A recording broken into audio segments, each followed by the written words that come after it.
Passion. Connectée. Paradoxal. Moi, je la trouve chamboulée. Prometteuse. Angoissante. Anxiogène. Superficielle. Singulière. Je dirais qu'elle est éreintante. Positif. Complexe. Vous écoutez Craquer l'époque, le podcast des imaginaires politiques. Oui, juste, je voulais revenir sur ce que vous avez dit. Le truc du fascisme, c'est le corps. Est-ce que vous pourriez préciser ? La pulsion. Franchement, je suis pas suffisamment au point pour aller plus loin. Je pense qu'il faut aller voir clairement du côté de la psychanalyse. Je connais pas assez pour vous dire les choses. Mais il me semble que c'est grandement de l'ordre du pulsionnel, hein, même s'il faut pas réduire le fascisme à ça. Et que c'est à ça qu'on va avoir affaire. Et c'est pour ça que c'est d'autant plus difficile à réduire, quoi. Hein. Bon, je peux pas vous voyez, je veux pas me lancer dans quelque chose que je ne maîtriserai pas, mais il me semble que c'est de ce côté-là, surtout. Alors, ça veut pas dire que nous n'en ayons pas des pulsions, évidemment, c'est ça le problème, c'est que tout le monde, enfin, le problème et l'avantage, c'est que tout le monde en a. Mais là, ça se place vraiment de ce côté-là, et c'est comment vous dire, même la fameuse esthétisation nazie, après tout, c'est ça aussi, quoi. C'est cette transformation du corps hein, par l'esthétique. Hein. C'est quelque chose de capital, en tout cas dans la manière dont le Troisième Reich a capté aussi les Allemands, hein, en particulier, quelque chose de cet ordre-là. Et puis oui, si on remonte à l'Allemagne, quand même, y a par exemple, il y a un film incroyable, d'un récent, hein, alors est-ce qu'il n'est pas autrichien, Ulrich Seidel, qui était passé, il y avait une série de ces films qui étaient passés 2 ou 3 sur Arte, me semble-t-il. Si vous pouvez voir ce film-là, ces films à lui, là-dessus, c'est des films sur aujourd'hui, hein. C'est fascinant, c'est très très bien, c'est un grand cinéaste, Ulrich Seidel. Et en particulier dans un film qui s'appelle comment ? Sparta, je crois. C'est des films qui, vous voyez, bon, Sparte, évidemment. Il s'attaque à quelque chose qui est très très délicat, qui est la pédophilie, ou en tout cas l'attirance d'un homme pour des jeunes garçons qu'il va entraîner autour de lui. Il va faire une espèce de communauté. En fait, c'est un Allemand, hein, qui va en Roumanie, je sais plus où, et qui propose aux parents de ces jeunes garçons de leur apprendre, je sais plus si c'est la culture physique, les trucs comme ça. Et ce film est extrêmement casse-gueule et extrêmement intéressant. C'est un très grand film sur, entre autres, ça. Vous voyez, je préfère vous donner des exemples de films. À la limite, parce que là, il y a quelque chose qui est touché de cet ordre-là, de la pulsion et de la dérive fasciste, me semble-t-il. Voilà. Je suis désolée de ne pas pouvoir... j'ai pas assez lu Lacan. Je l'ai un peu lu, mais pas suffisamment, certainement. Bonjour. Moi, j'ai une question concernant Chemoul, un chat français. J'ai noté que ce chat interrogeait bien souvent, montrait en tout cas un souci assez marqué de la langue, de l'accord du participe passé, de l'accent circonflexe. Et donc, je voudrais savoir qui du chat, de l'autrice ou de l'enseignante s'interroge sur les normes linguistiques, sociales. Est-ce qu'il y a quelque chose? Alors, je ne vais pas faire le coup. Chemoul, c'est moi quand même. Hein, ouais. Vous voyez. En fait, c'était. Je crois que j'ai commencé ce texte-là de manière comme d'habitude. Le nez dans le guidon, voilà, je la fais naître. Là. Je pense que ça naît très souvent d'une forme d'agacement, faut bien dire. Et puis après, je me laisse aller au plaisir. Hein, et avec Chemoul, c'était le cas. L'agacement de toutes ces autobiographies qui commencent par, en particulier les autobiographies destinées à la jeunesse, étant donné que je suis enseignante en collège. Alors le nombre d'autobiographies qui commencent par je suis née à, etc., etc. Bonjour, je m'appelle. Bon, vous voyez ce que je veux dire. Je leur interdis d'ailleurs, la classe que j'ai en 3e, là, je leur interdis. Je dis alors interdiction de 2 choses. Vous interdit de commencer par bonjour, je m'appelle Paul. Et deuxième chose, interdiction de commencer par je vais vous raconter l'histoire d'eux. Ils n'ont pas eu de prof l'an dernier, donc c'est pour ça. C'est un peu compliqué pour eux. Et le début de Chemoul, c'est ça. C'est comment commencer autrement une autobiographie, donc en faisant parler un chat. Après, ce qui suit, un chat français, c'est venu dans un second temps. Et je me suis dit qu'il allait falloir que je justifie le truc. Donc ça se justifie à certains moments. Et comme je suis une fan des postes du du Figaro. Vous allez voir les posts du Figaro, j'y vais tous les jours. Et ce qui est fascinant dans les posts du Figaro, c'est que quel que soit l'article qui est commenté, ça peut être Trump, ça peut être une nouvelle sorte de carotte, ça peut être un résultat de match. Il y a toujours, régulièrement, il y a quelqu'un qui dit « Ah, mais là, il a fait une faute quand même. » Voilà, vous voyez ce que je veux dire ? Donc, c'est cette obsession pour bien française pour l'orthographe qui est fascinante. Fascinante, quoi. Mais je suis enseignante en collège, donc les parents viennent me voir et la première chose et la seule chose qui les préoccupe souvent, c'est il n'est pas bon en orthographe. Je dis oui, mais enfin bon, il n'y a pas que ça dans la vie. Donc voilà, un chat français. Bonsoir. Moi, je m'interroge sur la question du discernement, en fait. Je reviens à la question du fascisme. Je me dis c'est à la fois très intéressant d'avoir cette grille de lecture et de s'interroger pour ne pas s'habituer, en fait, parce que le plus grand risque, c'est bien pour moi, c'est pas d'être possédé et de faire des choses, mais c'est plutôt de laisser faire et de ne pas s'opposer, parce qu'on a l'impression que c'est pas grand-chose, donc de minimiser. Et en même temps, je fais quand même une différence entre des pays qui sont démocratiques et d'autres qui ne le sont pas. Et je trouve qu'il y a aussi un risque à mettre un peu tout dans le même panier. Donc je suis un peu dans cet entre-deux là, sur comment on peut à la fois être attentif et en même temps avoir du discernement pour bien faire la différence. Je ne pense pas que la démarcation soit aussi nette, hélas. Si seulement la démarcation entre pays non démocratiques et pays démocratiques était claire, mais je veux dire le cas de la Hongrie, le cas de la Pologne, le cas de l'Italie aujourd'hui, et j'en oublie certainement, sont des vraies leçons. Est-ce que c'est des pays fascistes ? Non. Est-ce que c'est des pays démocratiques ? Non. J'ai assez d'amis italiens pour vous dire que non. Et de toute façon, c'est pas du jour au lendemain, quoi. C'est pas ça. Il y a un truc qui m'a toujours, vous savez, on apprend l'histoire et puis on apprend que, par exemple, que Vichy, ça s'est arrêté à telle date. Voilà. Je sais pas quelle date. Il va y avoir une date précise où Vichy s'arrête et on revient à la République. Ma mère est née en 43, mon père est né en 41. Je peux vous dire que pour eux, Vichy, ça s'est pas arrêté en 45.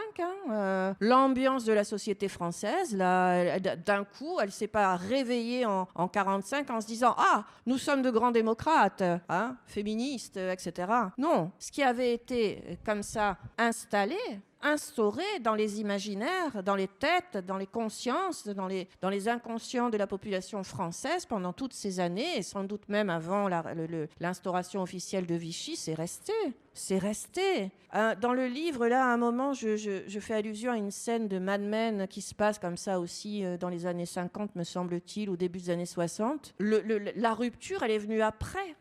Il a fallu attendre vraiment les années 60 et même 68 en fait pour qu'on passe enfin à autre chose, parce que les jeunes gens en particulier, mais pas seulement, on pouvait plus de cette ambiance post-Vichy, j'allais dire, vous voyez. En fait, je crois que c'est là qu'il faut pas se tromper, c'est que les démarcations ne sont pas nettes. C'est ce que déjà l'espèce de chose que j'ai essayé de décrire dans Tomate, dans celui-là aussi, c'est que hélas, c'est pas parce que d'un coup, je sais pas, Zemmour, Maréchal Le Pen et Bardella sont dans un avion, il y a un accident, ils sont plus là.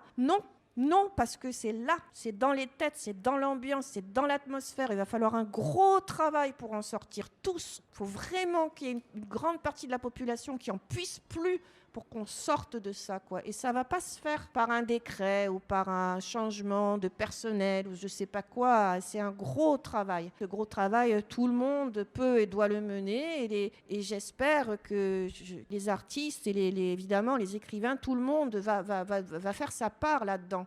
Parce que c'est le travail qui nous attend et il est rude. Le rude est long. Oui, en fait, dans la continuité de ce que vous venez de dire, moi j'ai lu La Cavalière, enfin je suis en train de le lire, donc, sur lequel je suis tombé par hasard. Donc d'abord pour vous dire, c'est pour ça que je suis là ce soir, je trouvais très intéressant la façon dont c'est raconté. Et du coup, 70 fantômes, je me dis, vous parlez aussi du fascisme, etc. Et ma question, et c'est pour ça je pense que, enfin personnellement je suis là, parce qu'il s'agit d'éviter qu'en 2027, voire avant, le pire arrive. Enfin en tout cas un très mal arrive. Et à un moment, vous avez dit, ce que je fais, j'essaie de donner du sens et de développer l'acuité du regard et de l'écoute. Et en fait, à quoi ça sert ? Qu'est-ce que vous voulez dire par là ? Et en quoi ça nous servira, après avoir lu 70 fantômes, du coup d'être plus attentif et d'écouter. Voilà, donc, est-ce que ma question est claire ? Ouais. Oui, bien sûr. Oui, c'est la grande question. À quoi ça sert tout ça ? Je crois que, alors, il est, si vous voulez, s'arrêter sur capter davantage les signes qu'on n'aurait pas vus avant, c'est une autre manière de dire attention au déni. Parce que ce que je vois autour de moi, alors peut-être vous, moi, à Paris, j'en sais rien, hein, je pense que vous êtes un peu plus équipés, un peu plus nombreux que nous autres provençaux. Il y a un déni massif quand même, quoi, hein, y compris des personnes que je connais qui sont éduquées, qui ont des diplômes, des fois plus que moi, vous voyez ce que je veux dire, hein. Et c'est ça que je veux dire par développer l'acuité, c'est on est la base, c'est on veut pas savoir de ce qui est en train de se passer, du fait que évidemment de ce qui est en train de se passer, parce que je veux dire, c'est pas est-ce qu'il faut que je dise 30%? Oui, au moins 30%. Est-ce qu'il faut que je dise que en 2027? Oui, vraisemblablement. Je peux vous dire une chose, c'est que hier j'étais avec une amie qui travaille au musée, qui travaille dans un musée, parce qu'il y a un joli musée des Beaux-Arts un peu actif dans la petite ville où je suis, hein, qui est vraiment une petite ville, et qui me racontait, hein, parce que c'est là en fait, c'est ça le problème, et il faut se parler pour comprendre à quel point c'est là. Elle me disait, elle sort d'une dépression en fait, hein, et c'est quelqu'un vraiment qui avait de la distance par rapport à son métier, franchement, hein, elle travaille au musée. Elle me disait, mais on a une direction là locale, quoi, si vous voulez, c'est horrible, parce que le gars, il est extrêmement autoritaire, extrêmement humiliant, il arrête pas de nous dire que ça sert à rien, de toute façon tout ce qu'on fait, il nous écrase tous. Donc elle a fini par craquer. Et ça, je l'ai entendu plusieurs fois. C'est-à-dire que le type, là, il anticipe. Hein. Pour le moment, ils ont les subventions. Ce qui se passe, c'est qu'ils ont les subventions pour faire tourner le musée, pour inviter des artistes. Ils ont toutes les subventions. Sauf qu'ils les ont tard dans l'année. Et que la moitié de l'année, le gars leur dit « Vous les aurez pas de toute façon, réduisez tout ». Donc qu'est-ce qu'ils font? Ils anticipent. Et ils se retrouvent avec plein de fric à dépenser sur les 3 derniers mois de l'année. Ils sont constamment sous pression parce que le gars anticipe ce moment où les autres vont arriver et sucrer toutes les subventions comme ça se passe dans les Pays de la Loire et tout ça. Et ça donne des ambiances de travail mortifères. Et ça, c'est maintenant. C'est pas dans 2 ans, c'est maintenant ça. Et c'est maintenant dans toutes les petites institutions culturelles, machin ou pas culturelles, et le néo-management aussi dans le public et pas seulement dans le privé, et à l'école, et partout. Et je vais pas commencer à vous raconter comment ça se passe dans l'éducation nationale, parce que vous voyez ce que je veux dire, c'est ça le problème, c'est que, comme je disais tout à l'heure, il n'y a pas de démarcation, là, c'est c'est maintenant. C'est maintenant qu'on s'en prend plein les dents dans le travail. Donc le livre, c'est ça aussi, c'est faire face au déni, faire face à l'angoisse. Voilà, parce qu'à l'inquiétude au moins, peut-être qu'on n'est pas angoissé, tant mieux, mais on peut être inquiet légitimement dans sa vie, dans son travail, pour ses enfants, etc. Faire face à l'inquiétude, à l'angoisse, au déni des autres, à son propre déni éventuellement. Et évidemment, moi j'ai l'exemple du réseau Éducation sans frontières, là c'est des actions concrètes, ils ont du recul, ils ont de l'expérience, c'est vrai que ça demande du courage, c'est vrai, c'est des gens courageux, alors ils sont âgés, etc., mais quand même, ça demande quand même un courage éthique et politique. Alors le truc qui est bien, si vous voulez, avec le réseau Éducation sans frontières, c'est que c'est des gens qui savent, en fait, eux ils savent pourquoi les gens se déplacent, pourquoi ils viennent, d'où ils viennent, pour quelles raisons ils ne pouvaient pas faire autrement, parce qu'ils connaissent un peu la géopolitique, ils connaissent les textes par cœur, ils connaissent toutes les lois qui sont passées depuis Valls, etc. Ils les connaissent. Ils sont politisés, comme on dit. Donc, c'est pas simplement, vous voyez, les gens qui viennent faire une bonne action, ou je sais pas, vous voyez ce côté un peu quand même catholique refoulé, là, qui vient faire une bonne action en aidant les gens en difficulté. C'est vraiment un acte très conscient et courageux, à la fois éthique et politique. Alors, peut-être que oui, je ne peux pas m'arrêter.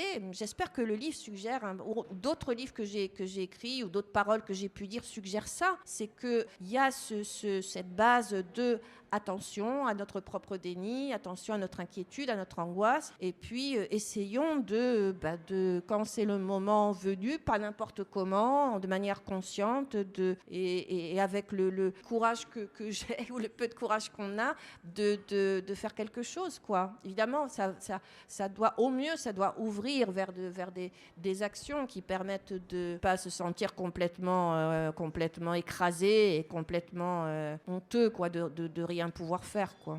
Voilà, c'est ça qu'on va affronter, qu'on affronte, c'est la honte, hein, oh non, pas aujourd'hui, hein, j'ai piscine, hein, c'est ça, hein, bon, je pense on en est tous là, hein, donc c'est ce qu'il y a derrière aussi, quoi, voilà. Vous avez parlé d'une classe de 3e. Comment est-ce qu'on fait quand on enseigne devant une classe de 3e dont on sent peut-être certaines tendance politique, enfin en tout cas ça se dessine un peu ou... Ça dépend des années, c'est assez curieux. Hein. Je suis toujours étonnée avec... c'est pour ça que je travaille avec eux, j'adore en fait. Vous allez rire, je trouve pas qu'il y a une si grande différence que ça entre les ados de 14 ans que j'ai cette année et ceux que j'avais il y a 40 ans, puisque j'ai commencé il y a quasi 40 ans. Pas tant que ça. C'est bizarre de dire ça, hein. Non. Ils ont toujours un peu les mêmes soucis de cet âge-là, et bon, avec les réseaux en plus et tout, mais la différence, c'est pas... Moi, ce qui m'inquiète plus, c'est la différence chez les adultes. Plutôt ça. C'est là, je me dis, merde, tiens, les adultes, là, ils en ont pris un coup sur la... Ils sont cabossés, quoi. Ils en ont pris un coup sur la carafe. Les jeunes, ils sont jeunes, quoi. Hein. Bon, en énergie et tout. On est en province, on est dans une petite ville. C'est pas comme ici. Je pense, franchement, j'ai des amis à Paris et tout. Je pense que c'est pas comme ici. Ils sont encore assez... Ils sont jeunes. Hein. Ils sont pas... Voilà, quoi. Après, cela dit, je le raconte dans le livre, et j'en ai entendu parler aussi dans d'autres établissements, c'est pas hors société. Donc, vous avez dans une classe de 25, vous avez, je sais pas, moi, la classe de l'an dernier, il y avait 3 LGBT. Je raconte ça dans le livre. De l'autre côté, il y avait 3-4 de l'autre côté, quoi.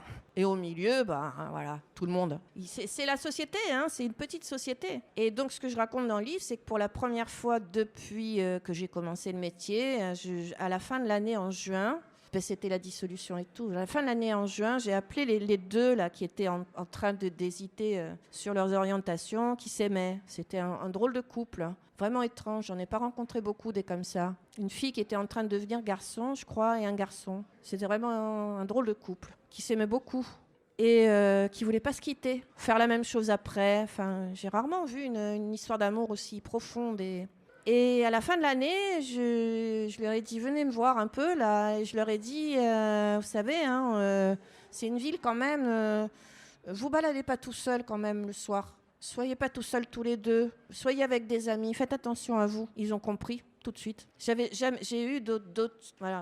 jamais eu à dire ça à la fin d'une année. Voilà un signe. Vous voyez ce que je veux dire? J'ai hésité pendant tout le mois de juin. Je me suis dit, est-ce que je leur parle? Est-ce que je leur parle pas? C'est peut-être un peu relou. Bon, vous voyez. Et puis je me suis dit non, il faut que tu leur parles. Il faut que tu leur dises. Au cas où ils soient un peu largués dans leur histoire d'amour, il faut qu'ils sachent qu'ils peuvent se faire taper, quoi, se faire embêter. J'ai remarqué que dans la plupart de vos ouvrages, comme dans 70 fantômes, vous faites souvent référence à des dates. C'est des dates qui peuvent avoir un écho pour nous tous, comme une manifestation, la dissolution, etc. Puis il y a des dates qui font événement pour vous. Donc je me demandais d'où venait cette obsession, entre guillemets, de la datation, qui n'est pas une obsession, et si c'était pour lutter un peu contre l'oubli. Mais oui, parce que j'ai pas de mémoire du tout. Mais c'est une mise à jour. La Cavalière, c'est dit dans la Cavalière très précisément. Hein, la Cavalière revient sur un fait divers qui s'est passé là où je vis dans les années 70. Une jeune femme, prof de philo, qui a été une Socrate féminine, quoi, qui a ouvert un local. Tous les jeunes pouvaient venir dans ce local, et puis elle a été accusée de les détourner du bon chemin. Hein. On était en 75, hein, donc c'était le début de la fin des retombées de 68. Je suis allée donc rencontrer des gens qu'il avait connus, de près ou de loin. Mais c'est un livre aussi qui est une mise à jour pour aujourd'hui, c'est-à-dire que je me suis demandé aujourd'hui pourquoi on pourrait plus ouvrir, pourquoi les jeunes gens que je connais ne pourraient plus ouvrir un local en pleine ville, pourquoi ils vont plutôt à la campagne, s'ils veulent être tranquilles, s'ils veulent, faire un collectif. Et ce livre est là-dessus. Il y a des dates dans 70 fantômes aussi pour ça, pour qu'on se souvienne. C'est-à-dire que comme ça va très vite, là, vous savez, hein, bon. Eh ben, on va prendre ou moi, je sais pas, je prends le livre, là, dans ne serait-ce qu'un an, même ne serait-ce que 6 mois, peut-être. Les choses passent tellement vite. 3 ans, j'ouvre et j'ai la date. Et je sais très bien ce qui va se passer, c'est que je me dirais « Oh, ah ouais, c'était déjà comme ça » ou « Oh là là ». Vous voyez ce que je veux dire?